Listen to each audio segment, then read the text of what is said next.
우리 기독교 신앙의 핵심이 되는 주인공은 예수입니다. 예수는 우리의 구원을 위하여 이 땅에 오신, 육신을 입으셨고 생애를 사셨고 십자가에 죽으시고 부활하신 예수 그리스도입니다.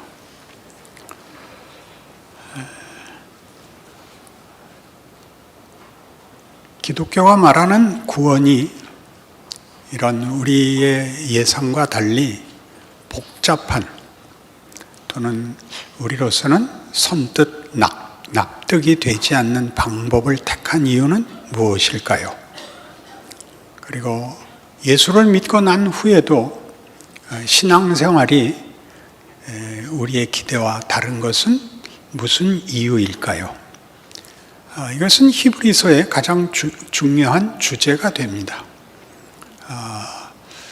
귀신을 쫓아내시고 죽은 자를 살리시며 바다를 잠잠케 하시고 죽은 자 가운데서 부활하시는 그 예수께서 그의 백성들을 왜 박해와 고난 속에 놔두시는지, 여기에 대한 답을 히브리서가 우리에게 제시하고 있습니다.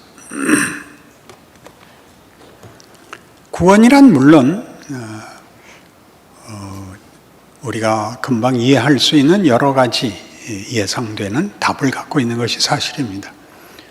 눈물이 없는 곳, 고난이 없는 곳, 죽음이 없는 곳, 천국으로의 부름,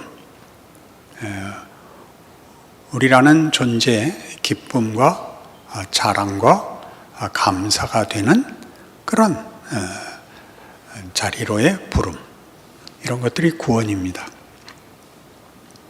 그러나 우리가 기대하는 이 구원은 보다 여러 가지 문제를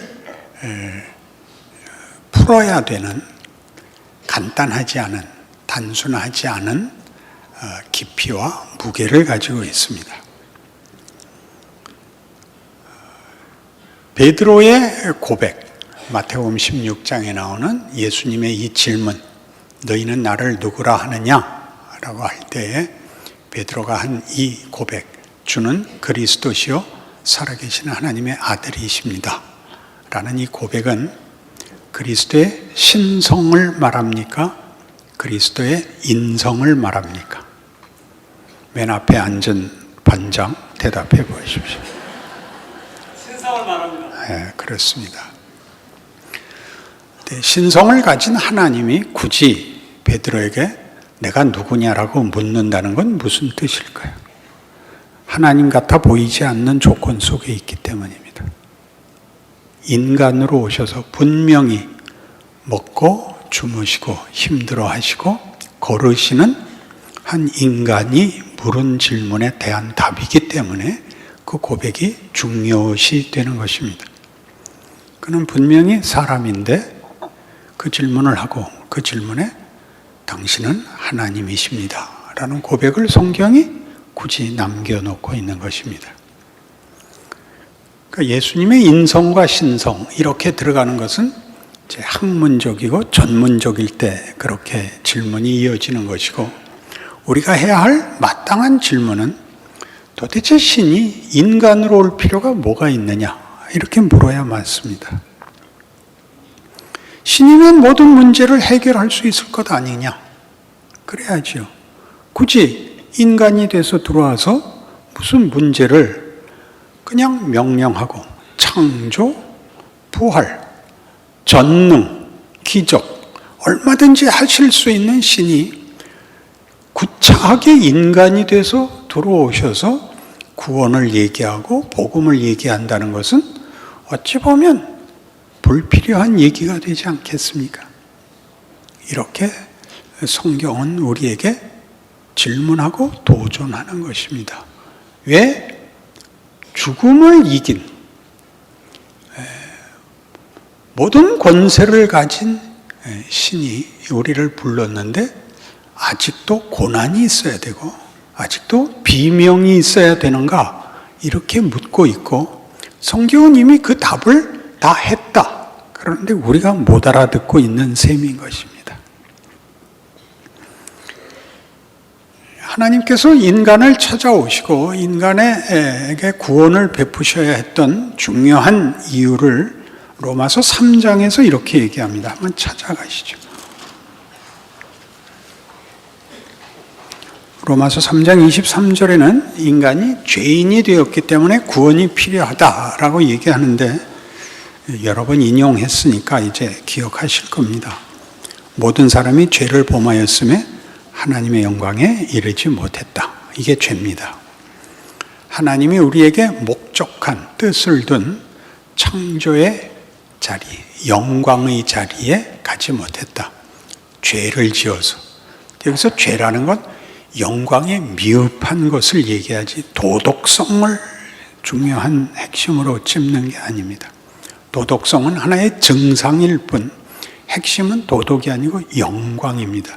도덕을 비켜가는 것이 아니라 도덕을 넘어가죠. 도덕은 소극적이고 부정적인 기준이고 영광은 도덕이 이룰 수 없는 더 높은 목적지입니다.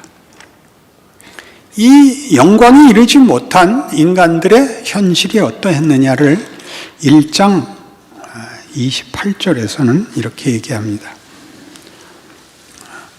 로마서 1장 28절. 또한 그들이 마음에 하나님 두기를 싫어하며 하나님께서 그들을 그 상실한 마음대로 내버려 두사 합당하지 못한 일을 하게 하셨으니 곧 모든 불의, 추악, 탐욕, 악의가 가득한 자요 시기, 살인, 분쟁, 사기, 악독이 가득한 자요 수군수군하는 자요 비방하는 자요 하나님께서 미워하는 자요 능욕하는 자요 교만한 자요 자랑하는 자요 악을 도모하는 자요 부모를 거역하는 자요 우매한 자요 배악하는 자요 무종한 자요 무자비한 자라. 그들이 이 같은 일을 행하는 자는 사형에 해당한다고 하나님께서 정하심을 알고도 자기들만 행할 뿐 아니라 또한 그런 일을 행하는 자들을 옳다 하느니라.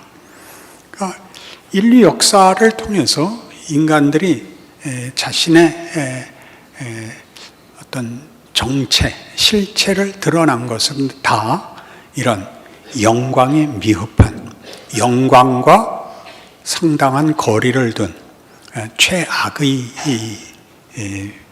내용들 뿐이었다라고 얘기합니다. 그 마지막에 32절에 있는 것 같이 우리 모두가 지금도 사용하고 있는 말, 너 그렇게 살면 안 돼. 너 양보하면 안 돼. 너 진심을 들키면 안 돼. 너 악착같이 살아야 돼. 지지 마. 이것은 아직도 유효한 우리의 현실입니다. 예수 믿는 건 예수 믿는 거고 사는 건 다른 거야. 이거는 여러분들이 여러분 자녀에게 매일 하는 말입니다. 이것은 여전히 현실입니다. 우리가 신앙이라는 이름으로 우리의 안심을 확보하지도 못하고 이 세상을 살아가는 자세로도 미흡하다는 걸 알아서 아직도 인류가 역사 내내 저질렀던 영광에 미흡했던 현실을 아직 옹호하고 있습니다. 3장에 가면 이 문제가 이런 식으로 또 9절.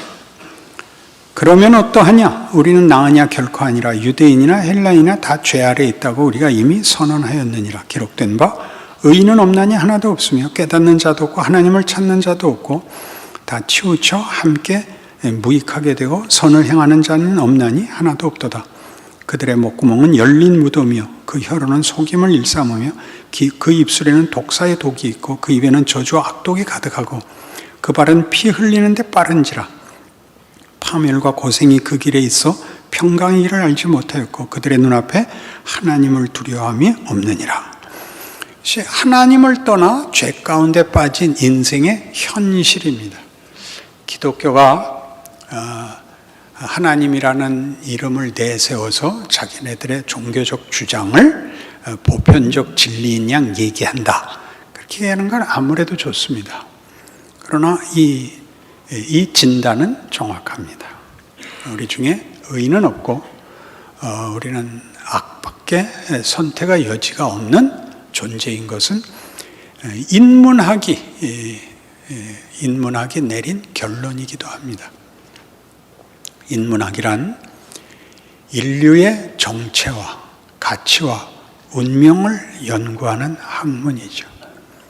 문사철로 그 이니셜을 모은 문학, 역사, 철학의 주제이고, 그리고 답을 만들어낸 그 답이 공포였던 인류에 대한 객관적, 그리고 모든 역사의 증언을 통한 답입니다. 그것이 공포인 이유는 인간이 항복할 만한 명예와 가치를 만들어낼 수 없다라는 사실을 답으로 확인한 것이죠. 꿈을 가지고, 기대를 가지고 이상을 가진다고 해서 할 수 있지 않더라, 못하더라 이겁니다. 우리가 좀 더 깊은 인간의 가치를 추구하는 일에 문학이나 철학이나 몸부림을 치고 있지만, 철학과 문학의 근본은, 철학과 문학을 성립시키는 근본은 역사라고 합니다. 역사란 뭐냐? 진실이죠. 진실. 역사까지 거슬러 올라갈 거 없이 여러분, 현실이 그렇습니다. 인생의 진실이 뭐냐? 우리는 꿈을 갖고 있으나 꿈을 이룰 실력이 없다는 사실입니다. 진돗개는 그 명견인 이유가 말을 할 줄 안다, 이렇게 신문에 났다면 여러분들이 진돗개같이 웃을 것입니다. 그건 할 수 없는 일입니다.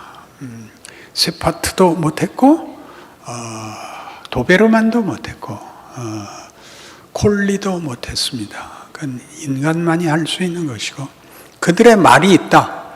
말이 있는 게 아니라 어떤 신호가 있는 것 같습니다.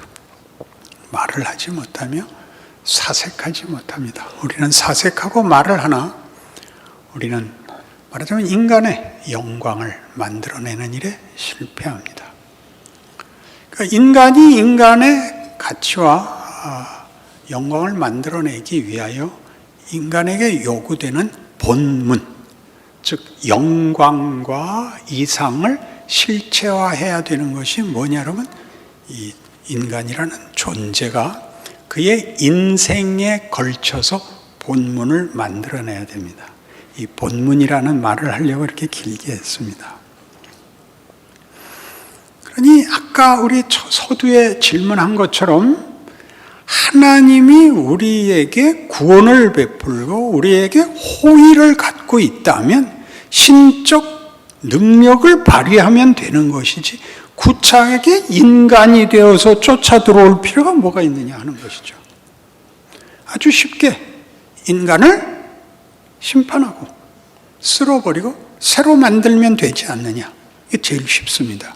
그런데 그렇게 하지 않고 어디에 쫓아 들어오냐면, 우리가 그에게 간절히 구하고 영광을 구하고 좀 더 가치 있는 인물이 되겠다고 결심을 해서 오는 게 아니라, 이렇게 의인은 없고 하나도 없고 하나님을 찾는 자도 없고 자기가 행하는 일이 잘못인 줄 알면서 그것밖에는 결론을 내지 못하는 그때에 하나님은 육신이 되어 이 땅에 오시는 겁니다. 그러니까 성육신, 하나님이 구원을 베풀기 위하여 행하신 방법은, 하나님이 이 수치와 실패와 절망과 더러움 속에서 다만 사망이라는 운명을 기다려야 하는 처지에 동일한 조건 속에 인간으로 들어오심으로 이 구원을 이루어냈다고 합니다. 가장 먼저 기억해야 할 것은, 하나님은 그 창조 세계에 대해서 창조주로서의 책임을 이토록 진지하게 수행하십니다. 성육신은 하나님의 본문이 됩니다. 어떤 본문? 하나님이 누구시냐에 대하여 지금 우리가 고백하는 바와 같이 우리는 우리의 신앙을 예수를 믿는다고 표현하지 하나님을 믿는다고 표현하지 않습니다. 예수를 믿는다는 말은 하나님을 믿는 말인데, 예수를 믿는다는 것은 하나님이 하나님 되심을 성육신으로 표현한 본문에 의거하여 하나님을 믿는다라는 고백이 예수를 믿는다입니다. 하나님은 그가 만드신 인간을 그의 창조의 목적을 포기하지 않고 우리가 마땅히 받을 형벌을 해결하기 위하여, 영광에 못 미치는 우리를 구원하기 위하여 하나님은 하나님다운, 다만 보좌에 앉으셔서 명령을 내리거나 규칙을 바꾸거나 어떤 기적으로 쉬운 결말을 낸 것이 아니라 우리를 항복시키는 방법, 우리를 납득시키는 방법을 위하여 당신이 오해받고 편견과 절망 속에서 폭력밖에 휘두를 줄 모르는 자들의 손에 당신의 생애를 맡기는 방법으로 하나님을 증명했다. 하나님은 하나님이신 본문을 육신의 생애와 죄악 속에 빠진 자신이 구원하려는 백성들의 오해와 폭력 속에 죽을 수 있었다. 이렇게 자신을 증명하십니다. 성육신입니다. 동시에 이것이 구원이 되는 것은 내가 너희들에게 목적한 구원의 궁극적인 자리는 예수 안에서 보인 그 승리다. 이렇게 되는 겁니다. 어떤 승리? 우리가 하나님을 외면하고 가지게 됐던 결말들이 무엇이었습니까? 그것은 다 절망뿐이었습니다. 영광을 만들어낼 실력도, 생명을 복되게 할 실력도 갖지 못하여 요한복음 15장에 나오는 대로 나는 포도나무여 너희는 가지라. 가지가 나무에서 끊기면, 떨어지면, 분리되면 말라 썩을 수밖에 없다. 를 겪은 것이죠. 그 속에 찾아와 실제로 하나님이 목적한 생명과 인간의 정체성이 얼마나 복된 것인가를 예수께서 증명하십니다. 절망, 분노, 원망, 더러움, 부끄러움밖에 만들 수 없는 인류에게 여기 한 인간이 모든 인류를 대표하여 하나님이 목적한 인간의 가치를 드러내십니다. 용서, 구원, 회복, 섬김, 그리고 우리가 만든 죽음을 받아 죽음을 뒤집지요. 죽음이 끝이 아닌, 죽음을 넘어서는데 죽음을 반전시키는 부활이라는 영광의 자리까지 인간의 운명을 뒤집으심으로써 우리로 하여금 사망이 끝인 인생에서 원망할 수밖에 없고 절망할 수밖에 없고 체념하거나 자폭할 수밖에 없었던 우리의 선택을, 사망이 끝이 아니고 사망을 지나 부활이 있다라는 약속 속에서 그 선택의 폭이, 아니 선택의 우위가 생겨나게 됩니다. 사망이란 우리에게 이렇게 일합니다. 죽는 것이 전부가 아니라 이것은 다 죽음으로 끝날 수밖에 없다라는 헛됨으로 찾아와서 우리를 절망시킵니다. 이겨봤자 쓸데없는 거예요. 더 살아봤자 고생이 연장되는 것 외에 아무것도 아니라는 현실이 우리를 분노케 하는 겁니다. 이기면 뭐해? 여러분, 우리 독일 이겼을 때 기뻐했던 거 기억나십니까?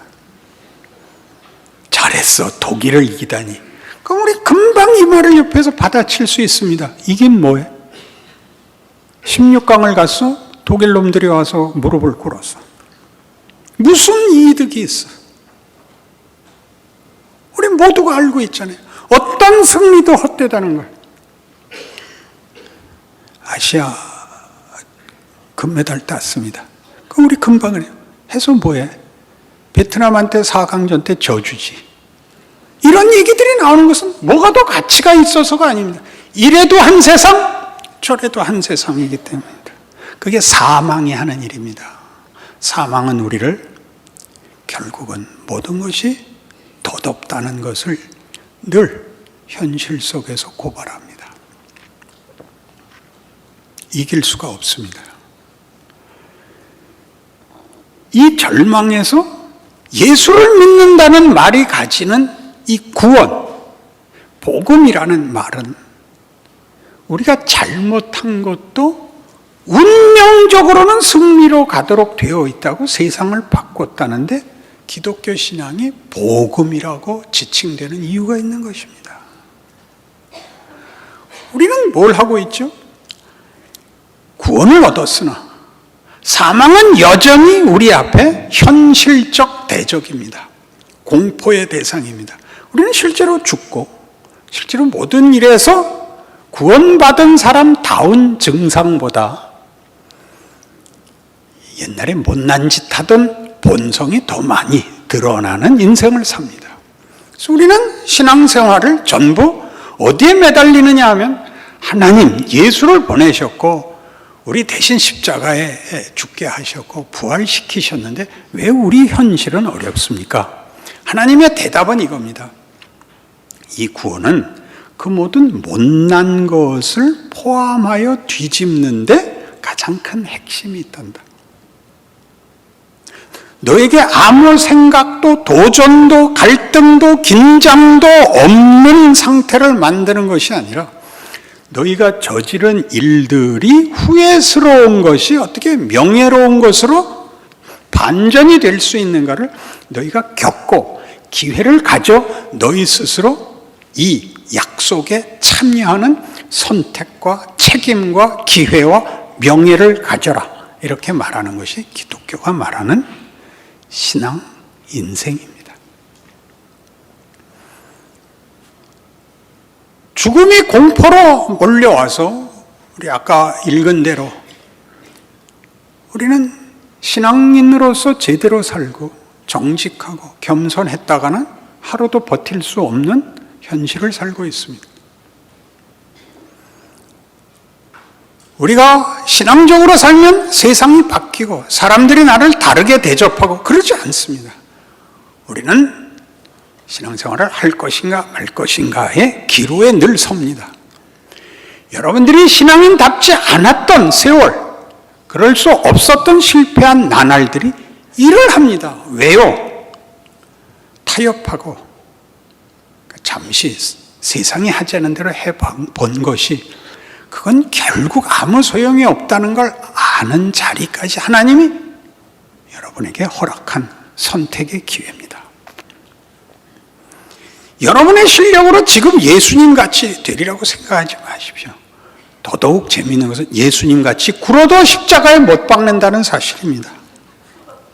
근데 왜 자꾸 아무 일도 일어나지 않는 상태를 원함으로써 지금 해야 되는 일, 지금 나의 실력, 지금 내가 살아내서 내가 봐야 되는 현실을 살기를 외면하십니까? 아무 일도 일어나지 않는 조건을 요구하면 결국 할 수 있는 건 자살밖에 없습니다. 불교가 원하는 거죠. 네가 죽으면 돼. 네가 죽으면 온갖 번뇌가 없어지는 거야. 이렇게 말하죠. 정직한 지적입니다. 그러나 인간의 가치는 없죠. 기독교는 살아봐, 실패해봐, 절망해봐, 그리고 그 진실을 봐. 그렇게 헛되게 끝날래? 다그쳐서 우리를 완벽한 사람을 만들자고 하지 않고 넘어지라 그럽니다. 네 진실을 보고 세상의 진실을 봐. 왜 하나님이 자신의 본문을 성육신과 십자가에 담았는지 봐. 그렇게 얘기하는 겁니다. 거기서 끝나지 않는 그 쓴 경험이 일을 하는, 그래서 정말 완숙해지는 자리에 가는 것, 기독교 신앙이 요구하는 과정입니다.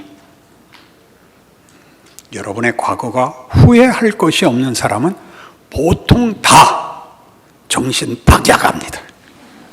제정신으로 후회할 과거가 없는 인생은 없습니다. 여러분이 변명을 하고 여러분이 일부러 얼버무리는 것이지, 만족할 인생이 있다면 여러분은 더 이상 진전이 없는 인생인 것입니다. 지금도 죽음이 늘 옆에 있어야 됩니다. 이렇게 사는 게 다야? 이래서 돼? 난 뭐야? 이런 질문이 계속돼야 됩니다. 왜요? 더 가야 되니까요. 예수님까지 이렇게 기도했으니까요. 아버지요, 이만하면 되지 않았습니까? 아니다, 더 가자. 아버지, 더 가면 아버지의 수치가 되지 않습니까? 이것이 겟세마네 기도입니다. 신이 인간의 손에 죽어야 하는 것은 아버지의 영광의 그림자가 덮이는 것 아닙니까? 괜찮다. 이게 겟세마네 기도요, 십자가입니다. 그러니 여러분은 여러분의 인생에 일어나는 어떤 불만, 원망, 분노가 뭐라고 생각하십니까? 여러분에게 작용해야죠. 하나님은 당신을 뭘로 증명했다고요? 인생에 들어오심으로 하나님의 본문을 삼으셨습니다. 나는 이런 하나님이다. 여러분은 어떻게 되죠? 거기 들어와서 만들어낸 부활, 영광, 섬기는 영광, 용서하는 영광, 감사하는 영광, 맞아, 이것이 인간의 정체성이어야 해 라는 자리에 가야 되는 것입니다. 얼마나 여러분이 그럴듯한 위대한 일을 했고 업적을 남겼는가는 묻지 않습니다. 그게 아니라 위대한 자리에 가야 되는 것입니다. 많은 눈물과 후회를 건너 이 자리, 세상은 결국 우리 보고 쓸데없어지라고 말하는 것이고, 하나님은 우리 보고 아무리 다 망쳐도 좋으니까 네가 완성이 되는 길을 가라고 얘기합니다. 탕자의 비유 아닙니까? 내 몫을 주십시오. 아버지 품을 떠나 재산 다 탕진하고 돌아오는 거죠. 뭘 알고 오죠? 아버지가 누구인가라는 거죠. 자기가 누구인가라는 거죠. 이 아버지 밑에서 아들이라는 것이 얼마나 귀한가를 알죠. 뭐라고 느꼈다고요? 아들이라는 이름을 감당할 수 없습니다. 품꾼의 하나로 보옵소서. 무슨 소리냐 임마, 넌 내 자식이다. 이것이 하나님이 우리 인생에서 하시는 일입니다. 로마서 8장 1절과 2절은 이렇게 되어 있습니다. 그러므로 그리스도 예수 안에 있는 자에게는 결코 정죄함이 없나니 이는 생명의 성령의 법이 죄와 사망의 법에서 너희를 해방하였습니다. 기도하십시다. 하나님 아버지, 믿음이 부족하고 실패하는 인생이 뭐가 자랑스럽겠습니까? 그러나 하나님은 건너뛰어서 대강, 그리고 쉽게 결론을 내는 것 거부하셨습니다. 너희는 내 자녀고 내 영광에 참여할 귀한 존재들이다. 너희의 마음, 너희의 영혼, 너희의 정체는 내가 만족하기까지 타협할 수 없다. 그래서 이 고난이 생겼습니다. 귀한 기회입니다. 우리의 눈물과 한탄은 헛되지 않을 것입니다. 그러니 믿음을 가지고 힘내서 오늘을 살게 하옵소서. 우리의 실패를 감수하게 하옵소서. 그래서 위대해진다고 힘을 내게 하옵소서. 예수님 이름으로 기도합니다.